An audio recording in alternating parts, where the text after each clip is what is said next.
warahmatullahi wabarakatuh. Shalom, Om Swastiastu, Namo Buddhaya, Salam Kebajikan. Saya Deanita Nindria, NPM 2152011075, selaku Ketua dari Kelompok 9, akan memperkenalkan anggota-anggota dari Kelompok 9. Perkenalkan, nama saya Mari Angelin Ginting dengan NPM 215-2011-077. Saya Nur Syariza Ali KM dengan NPM 215-201-1105, kelompok 9 ilmu. Perkenalkan, nama saya Oktavia Wadia Putri, NPM 2152-011109. Izin memperkenalkan diri, nama saya Lasma Nenggolan, NPM 2152-011110. Nama saya Edin Budiarto, saya dari kelompok 9 Ilmu Negara. Halo, perkenalkan nama saya Devita Ayudia Hadik, NPM 21520111131.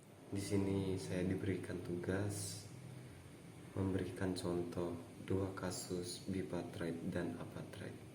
Yang pertama, kasus bipatrite, saya mengambil kasus dari teman saya yang bernama Awi. Awi adalah keturunan dari Cina, yang dimana ia memiliki prinsip atau di Cina sendiri itu berdasarkan keturunannya, tetapi dia lahir di Indonesia yang memeluk ius sanguinis.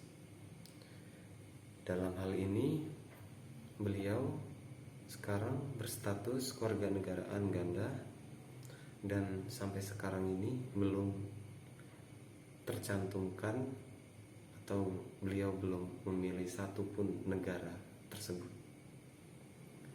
Yang kedua, tentang kasus apatride, yang dimana saya mengambil contoh kasus dari Google atau dari berita lainnya. Kasus apatride ini sendiri, seseorang atau bayi yang sudah lahir tetapi dia tidak memiliki kewarganegaraan manapun, karena bayi tersebut keturunan dari orang Indonesia dan dia bertempat atau lahir di Cina. Ini saya akan memberikan satu contoh dari kasus kewarganegaraan yang ada di negara Indonesia. Diana dan Chris merupakan pasangan suami istri yang berkewarganegaraan Brazil, di mana negara Brazil merupakan negara yang menganut asas ius soli. Lalu mereka memiliki anak bernama Alex yang lahir di Indonesia. Seperti yang kita ketahui bahwa Indonesia merupakan negara yang menganut asas ius sanguinis. Sedikit saya jelaskan bahwa asas ius soli merupakan asas yang berdasarkan dengan tempat kelahiran, sedangkan asas ius sanguinis merupakan asas yang berdasarkan dengan garis keturunan. Berdasarkan analisis saya, diketahui bahwa Alex tidak lahir di Brazil dan tidak memiliki garis keturunan Indonesia. Jadi, bagaimana status kewarganegaraan Alex? Nama saya Oktavia Wadia Putri, NPM 2152-011109. Di sini saya akan menjelaskan solusi dari permasalahan yang akan saya bacakan. Permasalahannya adalah, Yogi adalah keturunan dari warga Indonesia. Dia dilahirkan di Cina yang menganut ius sanguinis, dan ia pun tidak memiliki status kewarganegaraan manapun. Solusi yang dapat saya berikan adalah, dalam Undang-Undang Persoalan Kewarganegaraan Indonesia diatur dalam UU Nomor 12 Tahun 2006. Dan Peraturan Pemerintah atau PP Nomor 2 Tahun 2007. Menurut UU, ada 13 golongan warga Indonesia atau WNI ditinjau dari cara mendapatkannya. Setiap penduduk suatu negara merupakan keturunan dari orang tua yang berasal dari negara tersebut, pasti mendapatkan status kewarganegaraan wilayah tersebut. Apabila orang tersebut mempunyai keturunan dari orang tua yang berasal dari luar negeri, status kewarganegaraan ganda dimiliki orang tersebut hingga bisa mendapatkan kewarganegaraannya sendiri. Dalam kasus ini, Yogi dapat memenuhi beberapa syarat untuk mendapatkan kewarganegaraan WNI. Salah satunya adalah telah berusia 18 tahun atau sudah kawin. Kedua adalah pada waktu mengajukan permohonan sudah bertempat tinggal di wilayah negara Republik Indonesia paling singkat 5 tahun berturut-turut dan paling singkat 10 tahun tidak berturut-turut. Ketiga, sehat jasmani dan rohani. Keempat, dapat berbahasa Indonesia serta mengakui dasar negara Pancasila dan Undang-Undang Dasar Negara Republik Indonesia tahun 1945. Kelima, tidak pernah dijatuhi pidana karena melakukan tindak pidana yang diancam dengan pidana penjara 1 tahun atau lebih. Keenam, jika dengan memperoleh kewarganegaraan Republik Indonesia tidak menjadi berkewarganegaraan ganda. Ketujuh, mempunyai pekerjaan atau berpenghasilan tetap. Kedelapan, membayar uang kewarganegaraan ke kas negara. Jika syarat-syarat tersebut sudah dipenuhi oleh Yogi, yang harus dilakukan selanjutnya untuk menjadi WNI adalah dengan mengajukan permohonan ke Presiden Indonesia. Permohonan diajukan di Indonesia oleh pemohon secara tertulis dalam bahasa Indonesia di atas kertas bermaterai, cukup dengan sekurang-kurangnya memuat nama lengkap, tempat dan tanggal lahir, jenis kelamin, status perkawinan, alamat tempat tinggal, pekerjaan, dan kewarganegaraan asal. Dengan memenuhi syarat-syarat tersebut, Yogi dapat mendapatkan dan mempunyai kewarganegaraan Indonesia. Sekian dari saya, terima kasih. Saya di sini akan menjelaskan masalah tugas kelompok 9. Pengertian warga negara menurut UU nomor 12 tahun 2006 tentang Kewargaan Republik Indonesia dalam pasal 4. A. Setiap orang yang berdasarkan peraturan undang-undangan atau berdasarkan perjanjian pemerintah Republik Indonesia dengan negara lain sebelum undang-undang ini sudah berlaku menjadi warga negara Indonesia. B. Anak yang lahir dari perkawinan yang sah dari seorang ayah ibu negara Indonesia. C. Anak yang lahir dari perkawinan yang sah dari seorang ayah warga negara Indonesia dan ibu warga negara asing. D. Anak yang lahir dari perkawinan yang sah dari seorang ayah warga negara asing dan ibu warga negara Indonesia. E. Anak yang lahir dari perkawinan yang sah dari seorang ibu warga negara Indonesia, tetapi ayahnya tidak mempunyai kewarganegaraan atau hukum negara asal ayahnya tidak memberikan kewarganegaraan kepada anak tersebut. F. Anak yang lahir dalam tenggang waktu 300 hari setelah ayahnya meninggal dunia dari perkawinan yang sah dan ayahnya warga negara Indonesia. G. Anak yang lahir di luar perkawinan yang sah dari seorang ibu warga negara Indonesia. H. Anak yang lahir di luar perkawinan yang sah dari seorang ibu warga negara asing yang diakui oleh seorang ayahnya warga negara Indonesia sebagai anaknya dan pengakuan itu dilakukan sebelum anaknya tersebut berusia 18 tahun dan belum kawin. I. Anak yang lahir di wilayah negara Republik Indonesia yang pada waktu lahir tidak jelas status kewarganegaraan ayah dan ibunya. J. Anak yang baru lahir yang ditemukan di wilayah Republik Indonesia selama ayah dan ibunya tidak diketahui. K. Anak yang lahir di wilayah negara Republik Indonesia apabila ayah dan ibunya tidak mempunyai kewarganegaraan atau tidak diketahui keberadaannya. I. Anak yang dilahirkan di luar negara Republik Indonesia dari seorang ayah dan ibu warga negara Indonesia yang karena ketentuan dari negara tempat anak tersebut dilahirkan memberikan kewarganegaraan kepada anak yang bersangkutan. M. Anak dari seorang ayah atau ibu yang telah dikabulkan permohonan kewarganegaraannya, kemudian ayah atau ibunya meninggal dunia sebelum mengucapkan sumpah atau menjanjikan janji setia. Contoh, Yogi adalah keturunan dari Indonesia tetapi ia dilahirkan di negara Cina yang menganut ius sanguinis.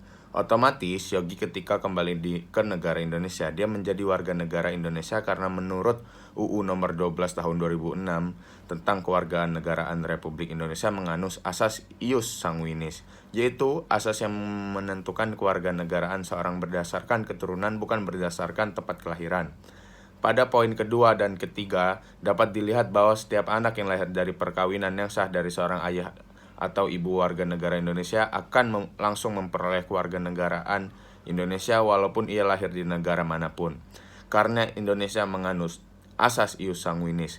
Terima kasih. Di sini saya akan menjawab pertanyaan tentang tugas kelompok, yaitu Diana dan Chris merupakan pasangan yang berkewarganegaraan Brazil atau ius soli.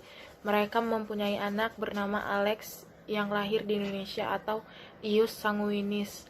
Jadi, bagaimana solusi untuk anak mereka tersebut yang bernama Alex? Di sini saya akan menjawabnya. Asas ius soli adalah asas pemberian kewarganegaraan berdasarkan tempat kelahiran atau terbatas. Negara yang menganut asas ini akan mengakui kewarganegaraan seseorang anak yang lahir sebagai warga negaranya hanya apabila anak tersebut lahir di wilayah negaranya, tanpa melihat siapa dan dari mana orang tua anak tersebut.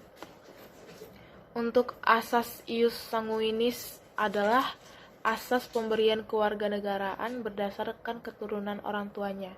Negara yang menganut asas ini akan mengakui kewarganegaraan seorang anak warga negaranya apabila orang tua dari anak tersebut adalah memiliki status kewarganegaraan tersebut atau dilihat dari keturunannya. Baik, saya Deanita Nindria akan menjawab soal nomor 3, yaitu mengapa menjadi warga negara Indonesia melalui naturalisasi itu sangat sulit dan mahal.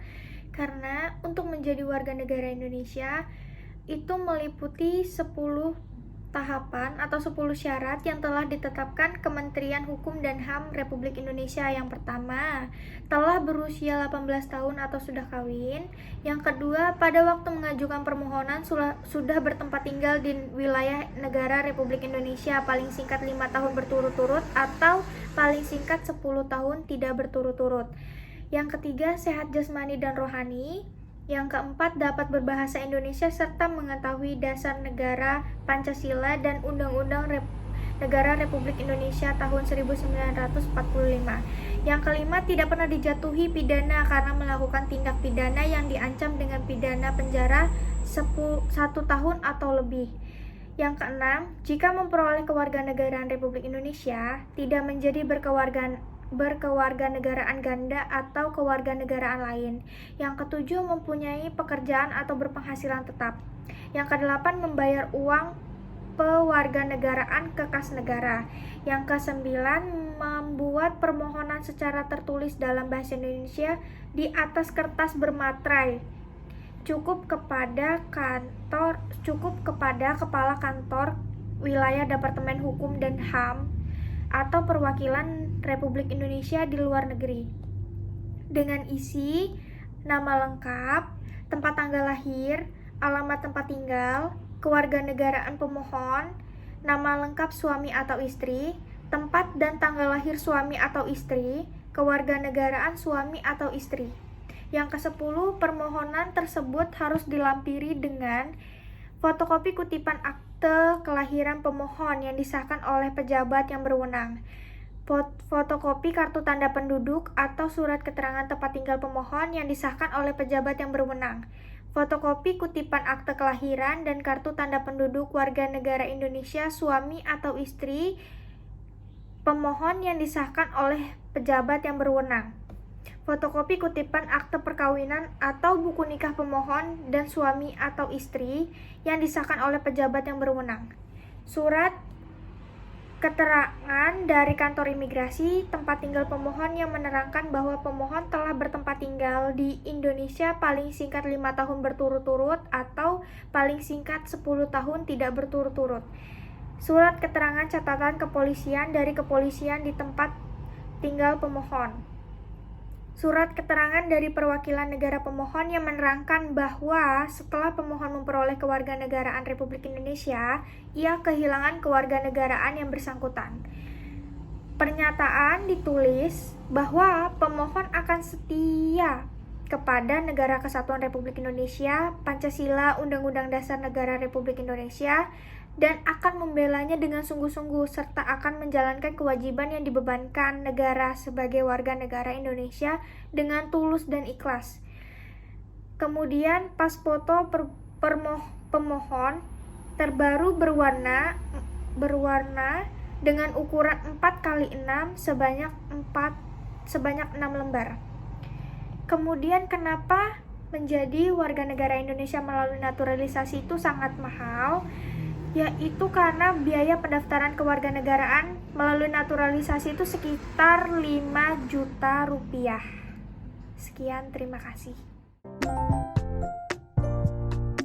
Di sini saya akan menjelaskan tentang pengaturan mengenai kewarganegaraan Indonesia. Pengaturan mengenai kewarganegaraan Indonesia diatur dalam Undang-Undang Republik Indonesia Nomor 12 Tahun 2006 tentang Kewarganegaraan Republik Indonesia. Pengaturan mengenai kewarganegaraan juga diatur dalam peraturan perundang-undangan. Ada beberapa pasal yang menyangkut tentang kewarganegaraan. Pasal-pasal tersebut adalah pasal 20, pasal 21, pasal 26, pasal 27, pasal 28 ayat 2, pasal 28D ayat 1 dan 2, pasal 28E ayat 1, pasal 28I ayat 2, dan pasal 28J. Pengaturan mengenai kewarganegaraan juga diatur dalam peraturan perundang-undangan. Salah satunya adalah pasal 28D ayat 4 yang berbunyi, setiap orang berhak atas status kewarganegaraan. Pasal tersebut juga memberikan pengakuan bahwa status kewarganegaraan adalah hak setiap orang. Dan juga dalam pasal tersebut menjamin seseorang berhak atas satu atau dua status kewarganegaraan sekaligus. Sedangkan dalam Undang-Undang Nomor 12 Tahun 2006 yaitu tidak mengenal kewarganegaraan ganda, namun menganut asas kewarganegaraan ganda terbatas. Sekian.